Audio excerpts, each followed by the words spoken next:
Les aléas du direct à l'Open Sud de France. Bonjour, bonsoir pour votre émission de proximité ici à Montpellier sur TV Sud pour vous faire vivre ce bel événement jusqu'à dimanche. Ça a déjà bien commencé hier soir. On aura l'interview dans un instant de Richard Gasquet, notre Sérignanais qui est en dédicace aujourd'hui au Polygone à Béziers. Chez lui, dans sa région, nous aurons Bob Sinclair en interview. Un joli programme. Vous allez voir des images du tennis. Évidemment, c'est l'Open Sud de France jusqu'à dimanche. OpenSudDeFrance.fr. Du beau monde également sur le plateau. On continue pour cette deuxième journée avec Séverine Beltrame qui est avec nous. Bonsoir Séverine. Bonjour. Une Montpelliéraine, hein, une vraie. Ça, tout à fait, née à Montpellier, effectivement. Directrice sportive de haut niveau féminin. Oui, depuis peu, dans le cadre de ma reconversion, entre autres, puisque je me dirige dans différentes voies qui restent autour du terrain. Maintenant, sur le terrain, c'est terminé, mais autour du terrain, donc de manière ponctuelle, en tant que consultante dans l'entraînement, l'événementiel, des commentaires sportifs. Et on va en parler. Voilà. Sur le terrain, c'est fini, quoique c'était quart de finale de Wimbledon en 2006. Oui. Et sur le terrain, quoique aussi, parce qu'on a quelques images. On a du dossier sur vous hier soir. Ah bon, vous êtes sûr que Déguisé, c'était carnaval à l'Arena. Éric Largeron. Bonjour Éric. Bonjour. Bonsoir. Président de la Ligue de tennis du Languedoc-Roussillon, qui est une ligue importante en France. Et la journée des enfants, on va en parler, c'est demain mercredi. Joanne Hénage qui est avec nous. Bonjour. Ça va Joanne? Très bien, toujours. Garmi de la soirée de Bob Sinclair. Un peu dur. Un peu dur. Ça pique. Consultant, toujours à Montpellier, Evans. Et puis Adrien Manarino. Bonsoir Adrien. Bonsoir. Joueur, vous êtes de Paris, vous êtes de Sarcelles. Exactement, c'est la quoi, région 9-3, parisienne. 9-5, c'est quoi ça? C'est le 95. C'est le 9-5 et vous venez au Pays du Soleil et vous êtes numéro 70 au classement ATP. Exactement. Et vous avez passé le premier tour? Voilà, c'est ça. J'ai eu un match pas facile aujourd'hui, mais je m'en suis sorti, donc c'est vraiment de bon augure. Bon, vous l'avez vu, Joanne, ce match? J'ai vu quelques points. Je n'ai pas pu assister à toute la rencontre, mais j'ai vu quelques points. Il avait un adversaire pas facile à jouer, Vincent Mignon, qui a un jeu assez atypique. Et tu t'en es brillamment sorti, donc félicitations à toi. Et il y a un second match d'ailleurs qui t'attend face à mon petit chouchou, moi je l'avoue, le petit Janovic. Mais enfin, en tout cas, je te souhaite bon vent et bon courage. Merci sur beaucoup. cet adversaire en tout cas. Voilà, il l'aime bien Janovic, mais vous souhaite bonne chance quand même. Bien sûr. Bon, il y a beaucoup d'entraînement. Est-ce qu'il y a du stress pour vous avant une compétition, moins, ou le stress arrive avant, ou il y a toujours une montée d'adrénaline? Non, il y a forcément toujours un peu de stress. Hein. On s'entraîne toute l'année vachement dur, donc c'est sûr que quand on arrive sur les tournois et qu'on joue enfin les matchs, on a forcément envie de bien faire et quand les résultats viennent, c'est toujours super sympa. Maintenant, quand il y a des périodes un peu plus dures, c'est vrai que c'est difficile d'enchaîner les tournois parce qu'on arrive, on est de plus en plus stressé. Il y a le niveau de jeu qui baisse un peu, mais on essaie de faire avec. Bon, vous avez eu le temps de regarder, de côtoyer vos potes, hein, parce que c'est une grande famille, le tennis, entre Nicolas Mahut, Paul-Henri Mathieu, Richard Gasquet. Est-ce que vous avez eu le temps de les saluer, de les voir ou non? C'est notre cours, on passe vraiment énormément de temps ensemble. Nous, tous les joueurs français, on s'entend vraiment très bien. Donc voilà, on partage plein de choses autour du tennis. On dîne tout le temps ensemble. Donc c'est vraiment super sympa de les retrouver à chaque fois sur les tournois. Et quel est votre meilleur ami sur le circuit Moi, je suis très proche des joueurs plutôt de ma génération. Donc ça serait plutôt Benoît Paire, Maxime Texera, qui est pas forcément très connu, mais qui doit être aux alentours de la 200e place. Il y a Vincent Millot avec qui je m'entends très bien. On s'est joué aujourd'hui, mais voilà, on s'entend super bien, on partage beaucoup de choses ensemble, donc c'est vrai que c'était un peu délicat sur le terrain. Bon, pote avec Benoît Paire qui est avignonnais, qui est souffrant, mais qui était là, hein, qui est venu hier soir. Pote avec Wawrinka ou pas? Stanislas, notre Suisse, qui n'est pas venu, qui nous a fait faux bon. Non, moi je le connais un peu moins bien que Benoît. C'est vrai qu'il est très très proche de Benoît. Moi je suis très proche de Benoît également, mais de Stan, voilà, on s'entend plutôt bien, mais on se connaît pas vraiment. Alors, quels que soient les résultats, vous restez jusqu'à dimanche, jusqu'à la finale, pour soutenir le tenant du titre ou les autres? Pas du tout. Non, vous retournez à Sarcelles, vous. Non, j'enchaîne sur un autre tournoi. Moi, je suis inscrit à Memphis la semaine prochaine. Donc, aussitôt que je vais perdre ici, j'espère le plus tard possible, mais j'enchaînerai aux États-Unis. Voilà, mais dimanche, vous allez jouer, effectivement. J'espère bien, ouais. Donc tu enchaînes Australie, France, États-Unis, si j'ai bien compris. Exactement. Moi, j'adore jouer là-bas. C'est des conditions qui me plaisent vraiment, vraiment beaucoup. Donc, voilà, j'hésite pas à y aller. Je préfère ça que de rester dans le froid européen. C'est toujours un peu plus dur. Aisément. On a du 12 degrés à Montpellier, ça va aujourd'hui. Non, La salle est chauffée, donc ça va. C'est vrai, j'apprécie. Vous en pensez quoi de cette grande salle Arena d'ailleurs? Bah, elle est superbe, surtout pour un événement, un ATP 250 comme ici. C'est vrai que la salle est vachement belle. Il y a pas forcément beaucoup de monde en début de semaine, mais c'est vrai que à partir des quarts de finale, j'imagine qu'avec le public, ça doit vraiment être super sympa de jouer ici. Eh bien, merci beaucoup Adrien Manarino. On va vous libérer pour vous concentrer pour la suite des aventures. Merci beaucoup. Vous êtes déjà qualifié pour le premier tour. On se tient au courant, Johan, et on donnera les résultats pour la suite des aléas du direct. Merci à vous. Merci. Bonne route, bonne chance. Et vive le tennis, vive le sport, vive le rugby également, parce qu'ils étaient tous au complet hier. L'équipe du MHR, le club de rugby de Montpellier. Il y avait évidemment Benoît Paillot, notamment Fulgence Ouedraogo, tous pour se prêter aux séances de dédicaces sur le stand de l'agglomération de Montpellier, qui est un partenaire fidèle, présent, financier également du club de rugby de Montpellier. Et Fufu était là pour les intimes, c'est le capitaine du MHR. Lui, bien, il est très rugby, mais il est un petit peu moins balle jaune, un peu moins tennis, c'est logique, mais il a tenu à être présent hier. Je suis pas forcément amateur de tennis, ni grand tennisman, on va dire, dans l'âme, mais j'aime suivre de temps en temps certains événements, et surtout quand ça se passe dans ma ville. C'est une bonne chose, ça a amené beaucoup de monde à l'Arena, et c'est un très bel événement, l'organisation de l'avenue de Bob Sinclair et cette soirée à l'Arena. Donc voilà, je pense qu'on va tous passer une très belle soirée. Bon, Eric, vous êtes très tennis, on le sait parce que vous êtes patron, mais est-ce que vous êtes rugby? Parce qu'il y a tous les sports de l'agglo qui sont là. Hein. Tout à fait. Alors malgré mon physique, le rugby n'est pas mon sport non, je de n'ai pas dit ça, prédilection. attendez. Ça va être tendu sur le plateau. Non, moi je suis d'un pays de foot, donc voilà, je suis plus footeux. Vous êtes d'où? De Saint-Étienne. Il est très fan des Verts, voilà, c'est ce que j'allais dire. Saint-Étienne, ben oui, il y a eu du Saint-Étienne. Une grande équipe, là. par ailleurs, un club mythique. On les comprend poteaux bien. carrés. Pas forcément les meilleurs souvenirs. Bon, de bons souvenirs. Est-ce que vous étiez hier à Bob Sinclair? Oui, tout à fait. Belle soirée. Très belle soirée, avec une moyenne de public moins jeune que celle de demain, mais quand même relativement jeune, et qui appréciait donc le spectacle proposé jusqu'à 22h. Ouais, mercredi, c'est demain, c'est la journée des enfants, mais aujourd'hui, hier, lundi, c'était le Super Monday, comme on l'appelle ici à Montpellier à l'Arena, avec pratiquement 5000 personnes pour cette soirée Énergie Extravagance. Alors le concept, c'était simple, c'était Bob Sinclair qui échangeait quelques balles avec Richard Gasquet et les autres tennisman à l'Arena, pendant que Big Ali, lui, assurait le show. Vous allez tout comprendre. Regardez, ambiance, c'était hier soir à l'Arena, la Park & Suite. Voilà, là j'ai un peu la pression là, toi. On m'appelle pas pour passer les disques, là, on m'appelle pour aller jouer au tennis. C'est ça qui est au-dessus. Tu vas les avoir, tu vas les démonter. Ouais, là je crois pas que je vais les démonter en jouant au tennis, mais après je peux t'assurer que ça va être une guerre. Avec Big Ali là, ça va être la folie. Il faut un autographe vraiment. Maintenant il y a Julien Benedetto qui demande un autographe. En tenue de tennis, ça c'est bien. Il est avec nous, tout à l'heure la musique va venir, vous inquiétez pas. Je voudrais qu'on accueille Monsieur Bob Sinclair. Tout le monde, tout le monde. Let's go, make it out. Come on. Let's go. Let's go.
Yo, le rappeur le plus français des rappeurs américains, le MC. Big Ali qui était dans les aléas du direct, bien c'était hier, et puis il était au platine. Alors lui, il a pas fait de tennis, même si il aime beaucoup le tennis, dit-il, et c'est une famille de tennis aux États-Unis. Et puis Bob Sinclair, il a échangé quelques balles avec vous, Séverine. C'est possible, c'était C'est moi, possible. oui, vous êtes sûr? On a quelques images. Non. On va regarder ça. Je me demandais qui c'était. Alors voilà, on a choisi une mamie au hasard, comme par hasard. Je me disais, tiens, qui ça peut bien être? Et puis finalement, ben voilà, se cachait derrière ce déguisement avec sa canne, c'est Séverine Beltrame, directrice sportive de haut niveau. Alors bon, c'était bien calé, ça s'est bien fait finalement. On a été bluffés jusqu'au bout presque. Bah, c'était le but. En tout cas, je me suis vraiment égalée. D'ailleurs, j'ai oublié ma canne sur le terrain. Si vous la retrouvez. Si on peut ramener la canne, 0467. Bon, vous avez vu, c'était sympa ce petit jeu. Voilà, c'est parce qu'il y a plein d'animations aussi pour ce lancement.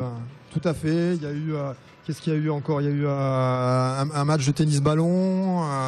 Donc c'était vraiment très sympa. C'était une première et vraiment très réussi. On espère le refaire l'année prochaine. Ouais, c'était la soirée Énergie Extravagance pour ce Super Monday. Ce qui était bien, peut-être, Séverine, c'est d'avoir deux publics. Un public qui aime bien l'électro, la musique, et un public qui aime bien le tennis. Ça mélange un petit peu tout le monde. Oui, totalement. C'est vrai que c'est un super événement. C'est assez rare et original comme concept. Ils ont déjà expérimenter ce genre d'événement à Roland-Garros pour la journée d'ouverture, ça remplit toujours les stades. Et bon, c'était sûr que ça marcherait. Puis c'est vrai qu'avec un personnage comme Bob Sinclair et Big Ali, ça ne pouvait que réussir. Sympa, Ali et Bob Sinclair. Ah, très sympa. Bon, ce que je voulais ajouter, c'est que bon, il y a une explication historique, c'est que on était en week-end de Coupe Davis et donc le lundi, c'est très difficile pour faire jouer les joueurs qui ont représenté leur pays un petit peu partout dans le monde. Donc cette idée de Super Monday est vraiment à reprendre. Bon, vous avez un rôle de consultante, on l'a dit tout à l'heure, quart de finale à Wimbledon, c'était en 2006 en Angleterre. Vous êtes également alors il y a un club, il y a beaucoup de clubs de tennis, mais un club féminin, il n'y en a pas tant que ça à Montpellier, et vous êtes dans le meilleur club de la ville.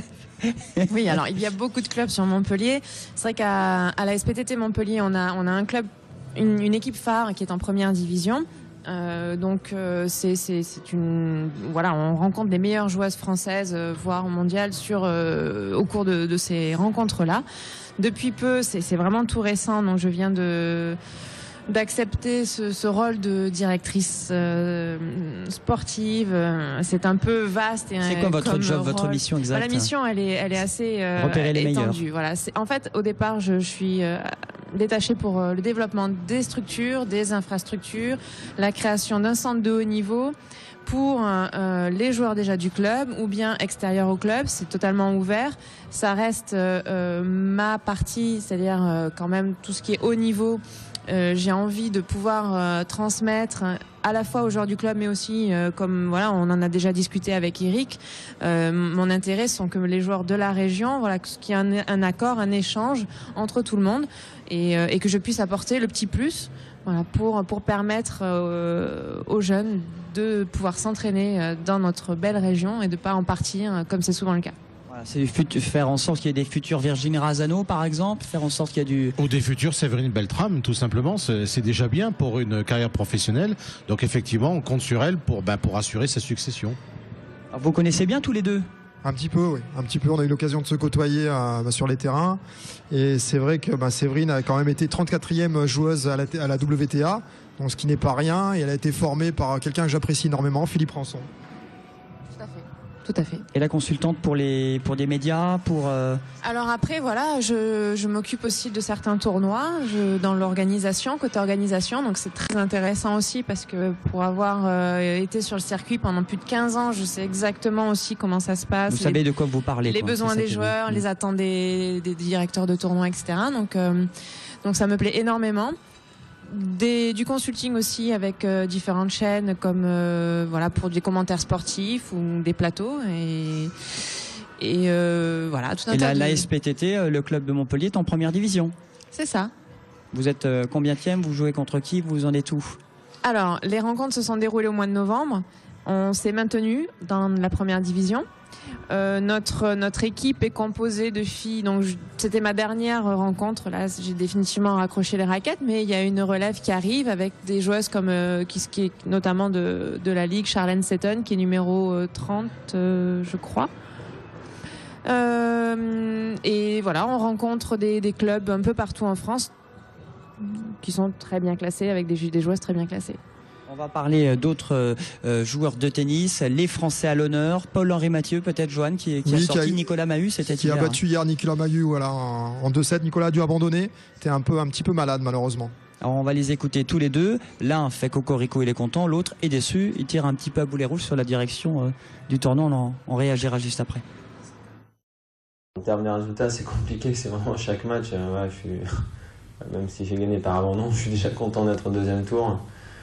Voilà, je suis à un classement qui me permet pas d'espérer, qui me permet pas de me dire j'arrive sur ce tournoi, je voudrais aller en finale ou gagner le tournoi. Voilà, tous les matchs sont importants pour moi. Il faut que j'essaie de revenir petit à petit au classement. Donc malheureusement, ça passe par une victoire après les autres et pour essayer de gagner quelques points. Déjà, je voulais m'excuser pour les gens qui sont venus ici qu'on paye leur billet. Voilà, moi j'étais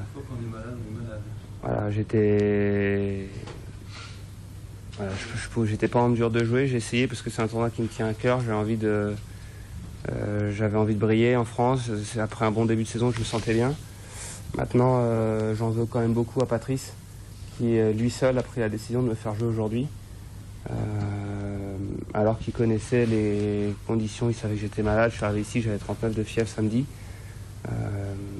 Encore une fois, moi ce qui me dérange, c'est de me préparer et finalement de voir que je peux pas défendre mes chances et déjà devoir me projeter sur un autre tournoi, alors que peut-être à 24 ou 48 heures ça aurait pu être différent.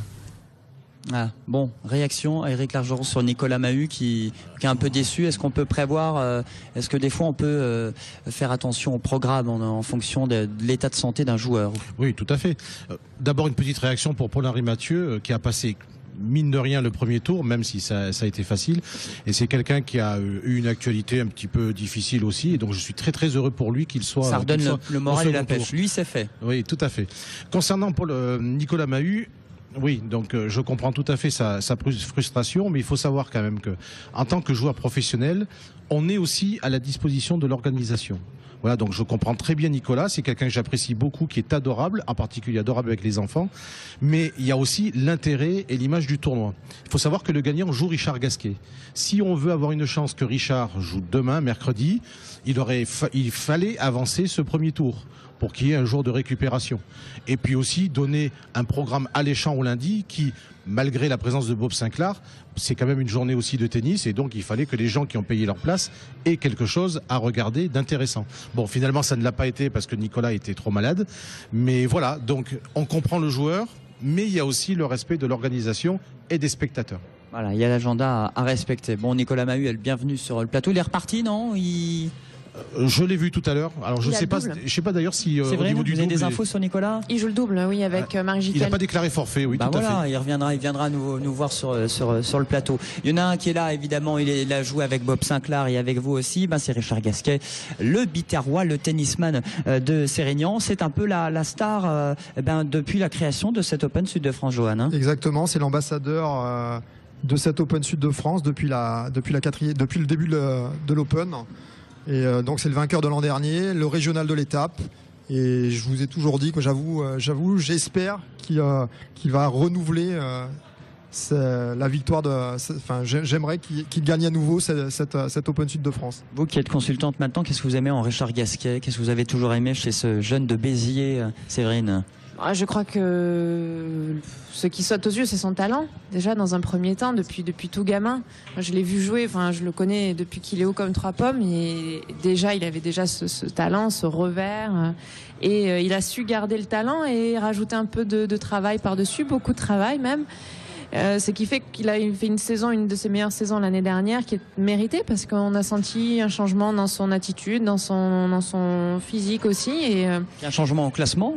Et du coup, un changement au classement. Top 10, 9e mondial, depuis un an maintenant. Voilà, parce qu'il a vraiment l'étoffe d'un grand et il mériterait d'être peut-être encore mieux classé. Oui, Richard Gasquet qui se sent bien dans ce tournoi depuis le début. Ça fait 4 ans, et Richard qui est tenant du titre et qui est fier de défendre aussi les couleurs de Sérignan, de Béziers, de sa région. On l'a rencontré hier avec Pierre-Paul Castelli.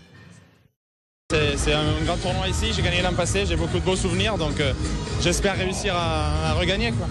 Il y a beaucoup de gens de Béziers qui viennent te voir. Oui, c'est vrai que c'est un tournoi particulier pour moi, ça fait 3 ans que je le joue.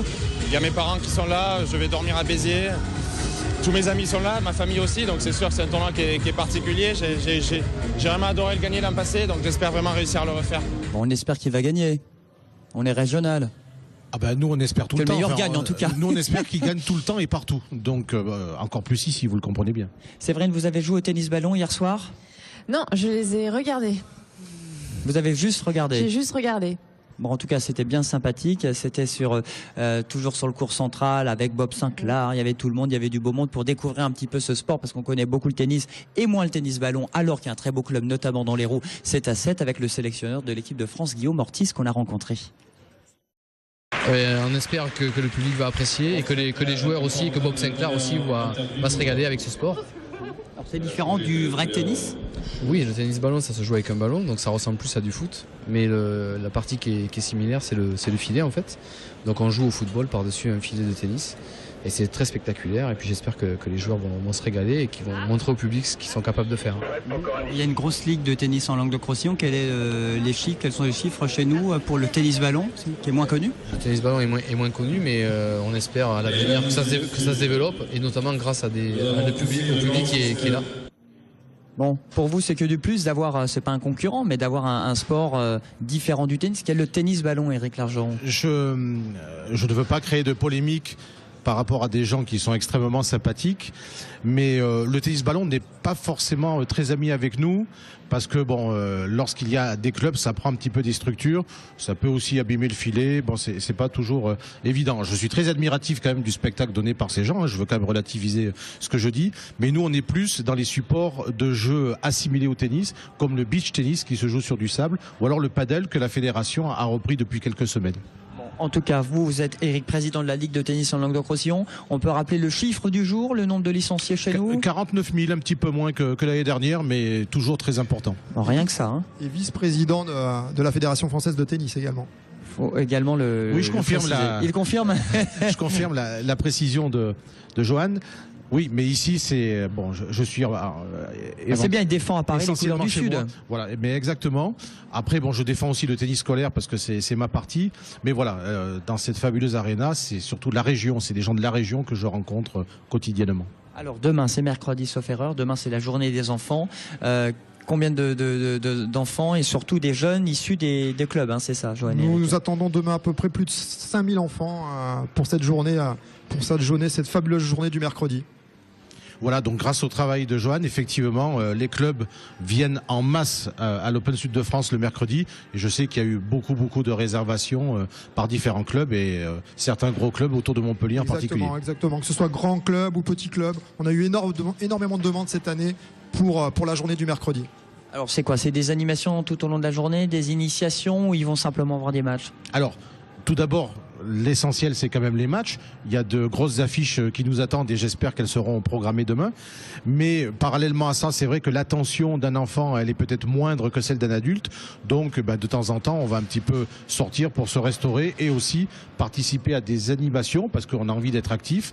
Donc, qui peuvent être des structures gonflables ou du service avec radar ou alors carrément des échanges de mini-tennis. Alors, pour l'instant, c'est que les écoles de tennis du Languedoc-Roussillon. Est-ce qu'il y a des écoles aussi, tout simplement, des primaires qui viennent? Il n'y a plus de place, c'est complet?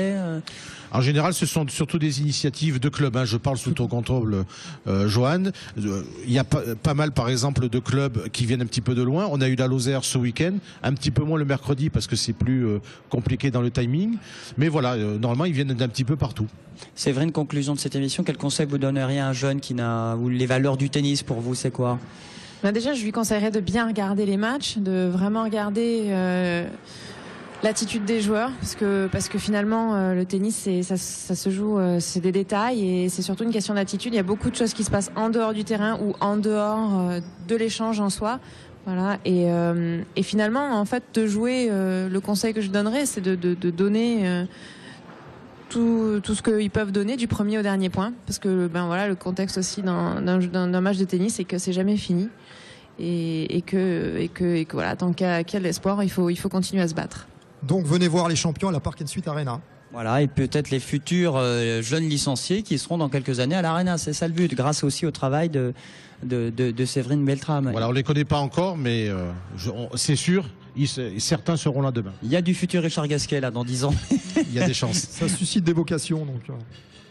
OpenSudDeFrance.fr pour tout le programme, pour la suite des aventures. La finale c'est dimanche, la demi-finale c'est samedi, il reste encore de la place. Les billets à partir de 10 €, je le précise également, pour venir à l'Arena, avec une politique de prix quand même très intéressante pour que ce soit un rendez-vous sportif, la fête et populaire. L'arrêt de tram, c'est ici la ligne 3, c'est Parc Expo, c'est Arena, pour profiter de ce beau rendez-vous, 4e édition avec l'ensemble des organisateurs. On remercie tout le monde, merci beaucoup Eric, et puis on vous souhaite une belle journée de mercredi. Ça va être, pour vous, c'est le point d'orgue de la semaine, c'est votre grosse journée. C'est l'une des grosses journées. Mais on va voir. Très intéressante, très active et très intéressante. Bon, Johan, à demain pour les commentaires. Vous suivez tout ça pour TV Sud. Bien sûr. Entre les duos franco-français, il y a pas mal de choses. On aura normalement le papa de Richard Gasquet et on espère Richard sur le plateau. Il se confie pas beaucoup, Richard, c'est vrai, entre parenthèses. C'est très compliqué. Il est assez timide même devant une caméra. Il fait des réponses courtes. Il n'est pas toujours très à l'aise devant la caméra. Heureusement, il est plus sur le coup. Bon, en tout cas, il était en dédicace aujourd'hui aussi à Béziers, chez lui au Polygone. Merci beaucoup. Merci à vous. Séverine Beltrame, à très bientôt. Vive le tennis, tvsud.fr et OpenSudDeFrance.fr. À demain, même heure, même endroit pour les aléas du direct. Belle soirée, belle journée. À demain.